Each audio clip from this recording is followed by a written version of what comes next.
আসসালামু আলাইকুম। জামাতের সমর্থনের এক তৃতীয়াংশ হচ্ছে প্রায় মহিলা জামাতের অংশ, এবং জামাতের এই দিকটাতে জামাত এগিয়ে আছে যে তারা মহিলাদেরকেও তাদের দলে ফেরাতে সমর্থন হয়েছে শুধুমাত্র জামাতের ইমেজের কারণে, যে তারা বিএনপির মতো এরকম ঘুষ বাণিজ্য, চাঁদাবাজি, দখল বাণিজ্যতে যোগ ছিল না। এই জন্যেই বিএনপির থেকে জামাতের মহিলার দিকটা অনেক এগিয়ে আছে, এবং তারা এইরকম ইসলামের রীতিনীতি এবং মহিলাদেরকে যে বিশেষ সুযোগ সুবিধা দিয়ে কাছে টেনে নিয়েছে, এটা আজকে জনতার কাতারে প্রায় প্রকাশ পেয়েছে। এবং নির্বাচনীর প্রচারণায় জামাতের মহিলারাও অনেকভাবে অংশগ্রহণ করেছে, এবং সেখানে বাধা দিয়েছে এই বিএনপির লোকেরা, এবং তাদেরকে রীতিমতো হামলা, মামলা, যেটাই বলেন না কেন, এই মহিলাদেরকেও এই রকম হামলার শিকার থেকে রেহাই দিচ্ছে না এই বিএনপির ছাত্রদলের নেতারা বা বিএনপির লোকেরা বলেন। এখন নির্বাচনী প্রচারণায় মহিলা সমাবেশে যদি একটা হামলা হয়, তাদের শক্তি এখন সেখান থেকে দেখাবেটাকে বলেন?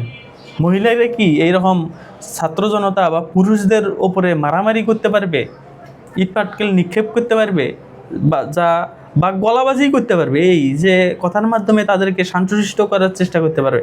কিন্তু এই যে একটা বিকৃত রুচিপূর্ণ ছাত্র দলের যে রুচি, সেটাতে কিন্তু তাদের ইমেজই নির্বাচনী প্রচারণার মাঠে ক্ষতি হবে। এবং এইরকমই একটা সংবাদ প্রকাশ পেয়েছে যে নির্বাচনী প্রচারে হামলা, সমাবেশের ঘোষণা দিল মহিলা জামাত। নির্বাচনী প্রচারণায় জামাতে ইসলামের নারী কর্মীদের ওপর বিএনপি নেতাকর্মীদের হামলার প্রতিবাদে সমাবেশের ঘোষণা দিয়েছে মহিলা জামাত। আগামী শনিবার 31 জানুয়ারি রাজধানীর সোহরাওয়ার্দী উদ্যানে প্রথমবারের মতো জামাতের ইসলামের নারী শাখা এই কর্মসূচি পালন করবে। জামাতে ইসলামের মগবাজারে কেন্দ্রীয় কার্যালয়ে মঙ্গলবার সংবাদ সম্মেলনে এ তথ্য জানানো হয়।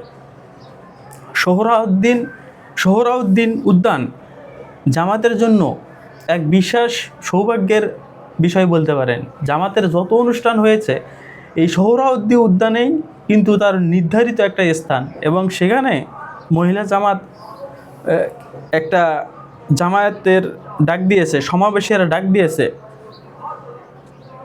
এতে বক্তব্য দেন দলটির নায়েবে আমির সৈয়দ আবদুল্লাহ মোহাম্মদ তাহের ও সহকারী সেক্রেটারি জেনারেল অ্যাডভোকেট এহসানুল মাহবুব জোবায়ের।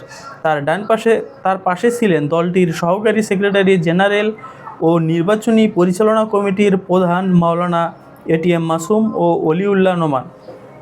পরে জামাতের অফিসিয়াল ফেসবুক পেজে বাংলাদেশের বিভিন্ন স্থানে ইলেকশন ক্যাম্পেইনের সময় নারীদের হেনস্থা এবং তাদের ওপর সহিংস হামলার প্রতিবাদে আগামী 31 জানুয়ারি সকাল 10টায় রাজধানীর সোহরাওয়ার্দী উদ্যানে বাংলাদেশ জামাতি মহিলা ইসলামী বিভাগের উদ্যোগে নারী সমাবেশ অনুষ্ঠিত হবে। এবং এর একটা প্রতিবাদ হওয়া দরকার বলে আমি মনে করি, কারণ তারা হলো মা বোনের জাতি। তাদের ওপরে যারা হাত তুলবে, যারা অন্যায়ভাবে একটা হিংস্রতা দেখাবে, তাদের নির্বাচনে অংশগ্রহণে উচিত নয় বলে আমরা মনে করি, এবং তাদের একগ্রতা তাদের উন্নতি শিহরে পৌঁছাবে। ধন্যবাদ।